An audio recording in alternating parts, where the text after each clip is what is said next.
ang tatakbo.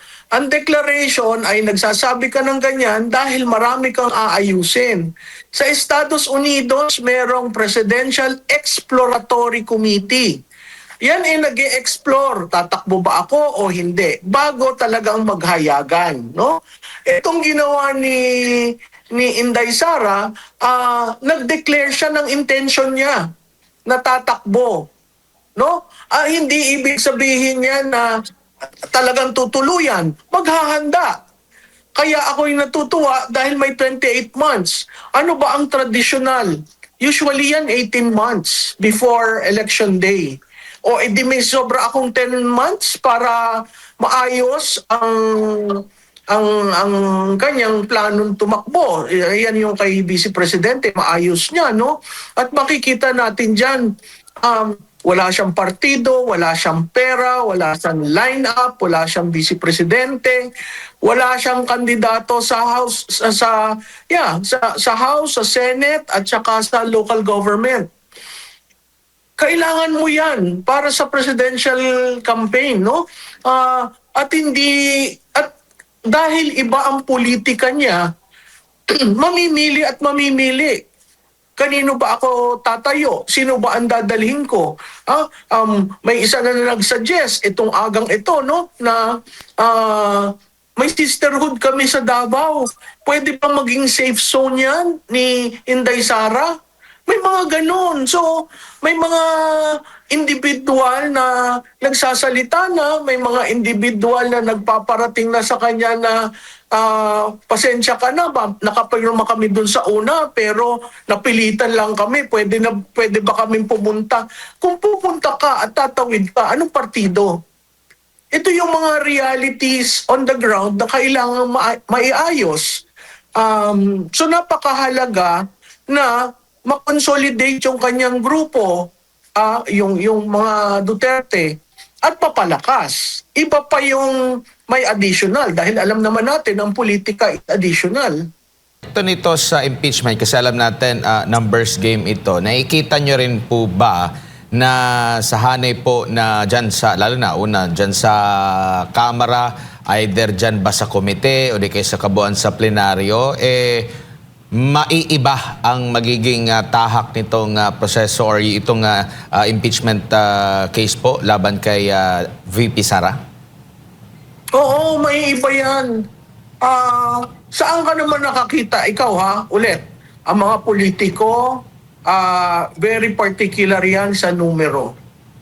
Kung nakikita mo yung nagdeklara kahapon ay siya ang leading candidate, ikaw pa naman isasagasa dyan. Oo, hindi niya hawak ang COMELEC, yung mga traditional gatekeeper sa boto. Pero makita mo, pagbaba mo sa distrito mo, ang taong bayan nagsasalita at nagtatanong, hindi ba magbabago ang iyong boto dyan? Ang balita ko, Admar, may 106 composed of party list and Northern Luzon Alliance, 106. Mababa yun dun sa 256. Na 256 ba nung impeachment na una, no? Yung bang 106 tatagal? Sa tingin ko hindi kasi marami pa mga bagay-bagay na ang tawag ko doon extraneous variables na makikita natin sa mga susunod na araw. At yung mga yan ay magpapatungkol sa isang proseso ng impeachment sa presidente na hindi nila inalaw mag-prosper. Diba? Ang dapat lang naman, form and substance. Yung evidence, bayaan mong pag-usapan. Sinarado ka agad nila. No? Kaya ako, ang appeal ko sa makabayan, huwag na kayong maglaro. Laro kayo ng laro. Ngayon, hindi nyo maintindihan kung paano kayo sasayaw sa inyong sinimulan. So, ang akin, itong impeachment, hindi ibig sabihin, pagdami ng impeachment charges, ganun na lamang ang kasalanan ni Vice Presidente kasi yun ang binubuo nila. Titingnan po natin ano ang katotohanan dyan sa mga charges na sinabi. At ang tingin ko, ang pinakadiin dyan ay yung confidential fund yan sina Grace Piatos, etc. Klarado naman ho yan kung bakit gustong malaman kung sino si Grace Piatos. Opo. At kayo po ba ay sumasang-ayon? Kasi in relation po dun sa issue ng impeachment din. Kasi nakapanayam kahapon ng media itong si Deputy Minority Leader Egay Erice at naitanong sa kanya kung sigurado ba na makakatakbo at ang sagot niya, itong si VP Sara at ang sagot niya, kapag na-convict daw si VP Sara dito sa impeachment, magagalit daw yung kanyang mga supporter, which is sa mga survey nga, talagang mataas yung kanya nakukuhang grado. Baka raw mag-gather pa ng public sympathy at kahit sinong Duterte ang lumaban ay manalo. Kayo po ba'y sumasang-ayon dito po, Prof? Alam mo, Admar, bilog ang bola. Hindi ako sumasang-ayon sa sinabi ni Congressman Erice, pero bilog ang bola. Hindi natin alam kung ano ang mangyayari sa mga susunod na araw. Ang definite ako, i-demolish nila si BP, at ang time frame nila, hindi nila mamadaliin, gagawin nilang 2 months na demolition. Kung titingnan mo yan, base sa kalendaryo ng Kongreso, napakahirap gawin. Kasi meron silang recess sa Marso, babalik sila ng Abril, magre-recess uli sila, tapos end na ng sinidye, no? Kung ang focus na lang nila ay impeachment at wala ng anti-dynasty, wala na ang lifting ng travel tax, wala na yung mga sinasabi ni Mr. Marcos na pagagaanin ang buhay ng Pilipino, ay yan ang bantayan nila kasi dyan magagalit ang tao. Hindi na kay Inday Sara kasi galit na sila sa ginawa sa kanya at sa tatay niya.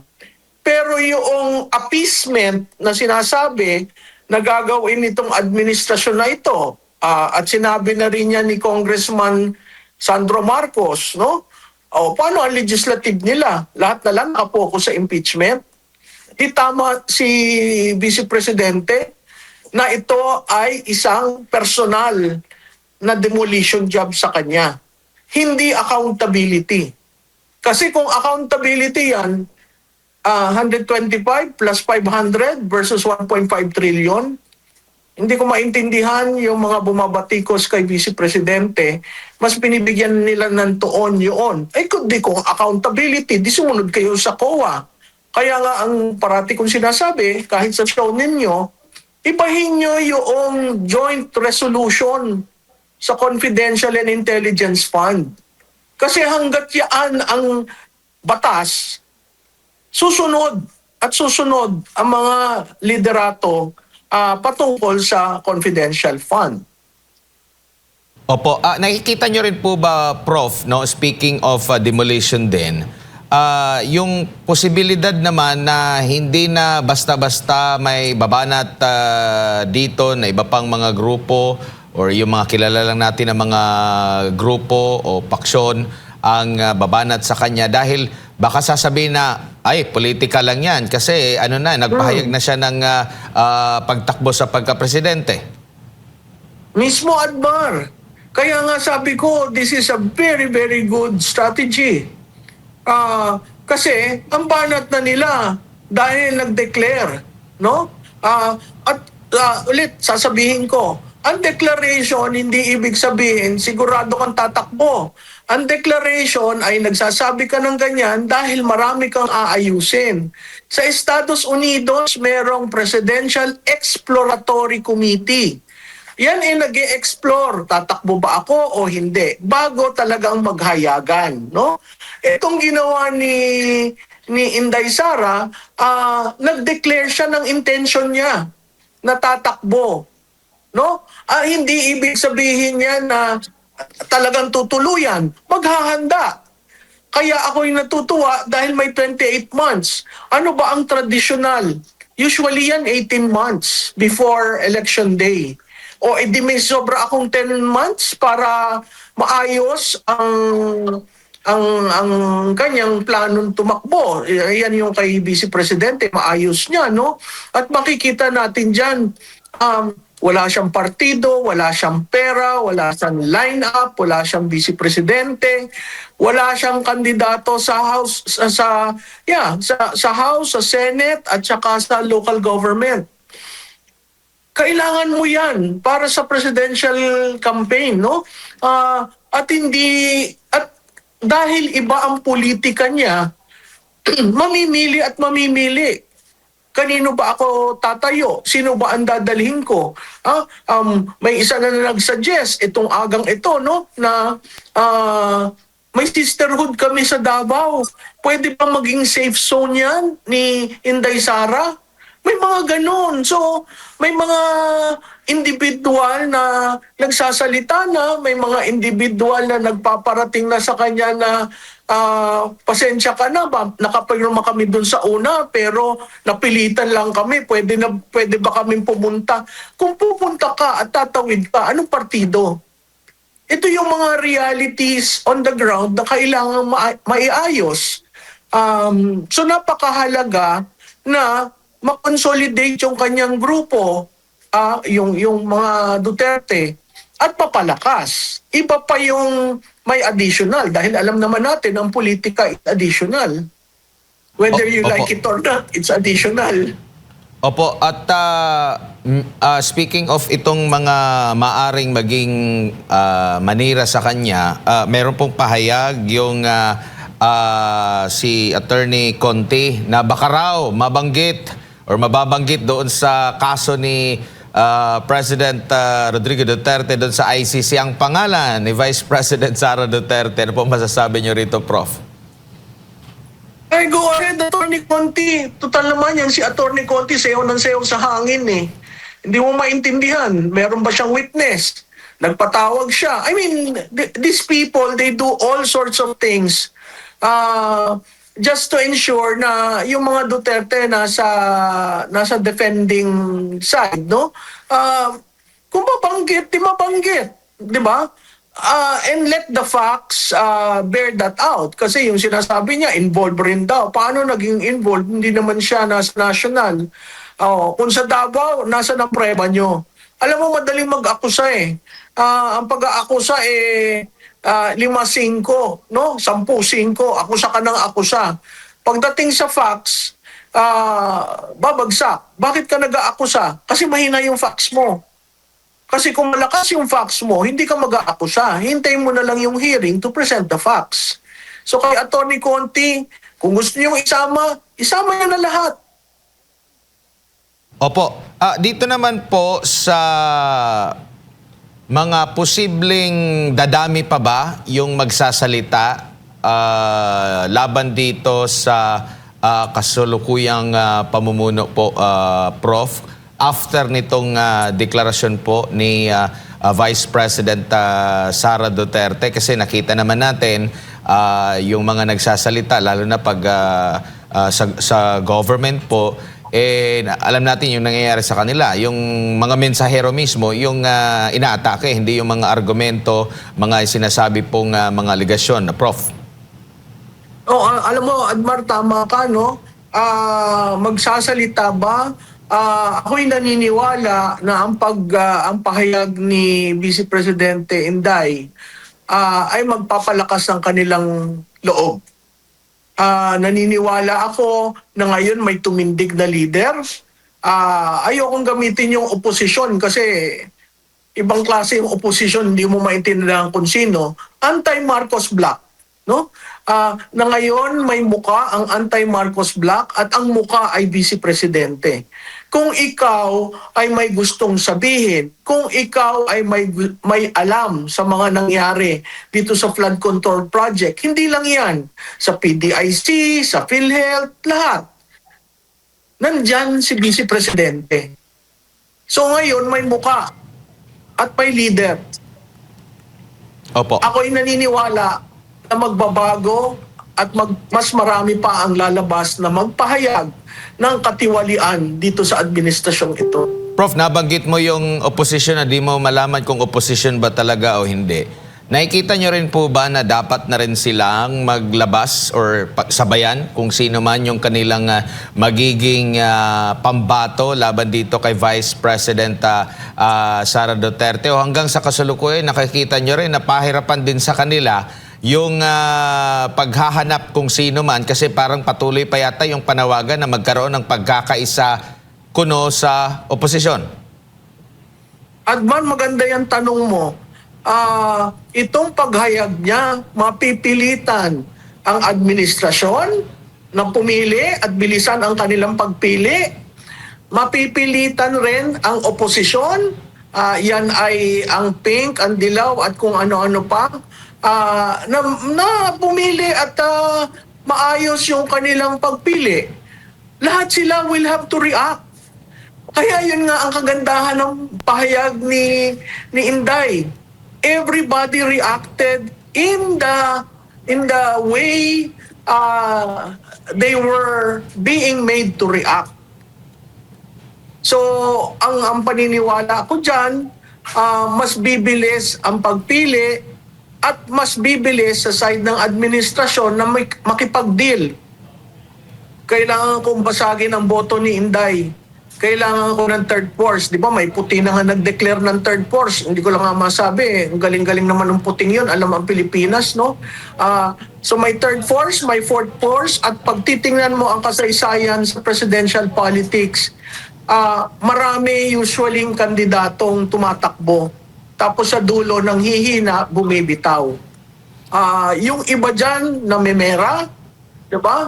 Nagpo-fundraising. Yung iba, talagang na-accept nila yung reality na wala sa kanila ang tao. So mapapaaga lahat ito. Huwag kang maniwala na, ay, ang aga-aga niyan. Hindi, ngayon pa lang, pustahan tayo, may nagmi-meeting na para sa 2028. Opo, and Kagabi, palita ko may nag-meeting tungkol sa 2028 dahil sa announcement niya. nako.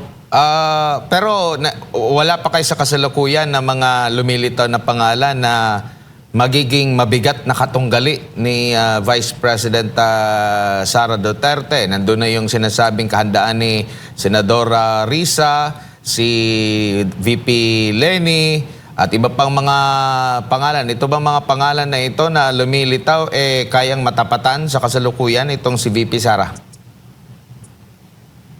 Mahihirapan. Dahil hindi naman sila nag-undergo ng ganun demolition at mag-undergo ng ganun demolition eh. Malilinis yung mga yan. Hindi, di ba? Yun nga ang isa, pinackage na parang santo. So, ang tingin ko, mahihirapan ring humayag. Dahil, ganun pa rin, usapin ng makinarya, usapin ng pondo, ang mahihirapan mamili ng kandidato ay yung administrasyon. Kandidato, kasi nasa kanila yung pondo at makinarya. Pero babalik ulit tayo sa kasaysayan. Yung bang may pondo, yung bang may makinarya, nananalo ng eleksyon. Kaya balik-balik tayo na sa kasaysayan. Yung sinasabi nila, maaga pa yan. Tingnan mo nangyari kay Binay, tingnan mo nangyari kay Villar. Oo, given yon. Pero iba namang circumstance si Inday Sara. Opo, napag-uusapan po ito po, Prof. Sapat na ba yung naging experience at naging katatagan ni Vice President Sara Duterte sa nakalipas na mga taon na siya talaga ay tinuligsa, binato ng putik sa natitirang taon ng termino na makaka-injure ulit siya?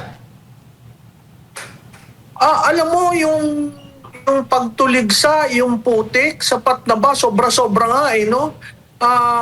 Doon sa tanong mo, makaka-endure ba siya? Ako'y naniniwala na kakayanin niya. Doon sa maagang pagtapon ng putik yan, at yun ay parte na rin lang ng pagdating ng kampanya na itapon na. Ano pa ba namang itatapon? Opo. Diba? Usually sa kampanya nagkakaroon ng krisis dahil biglang all of a sudden may ganito, may ganyan. Ngayon,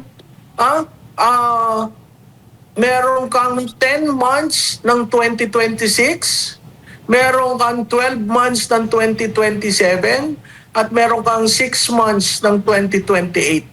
Mamili kayo.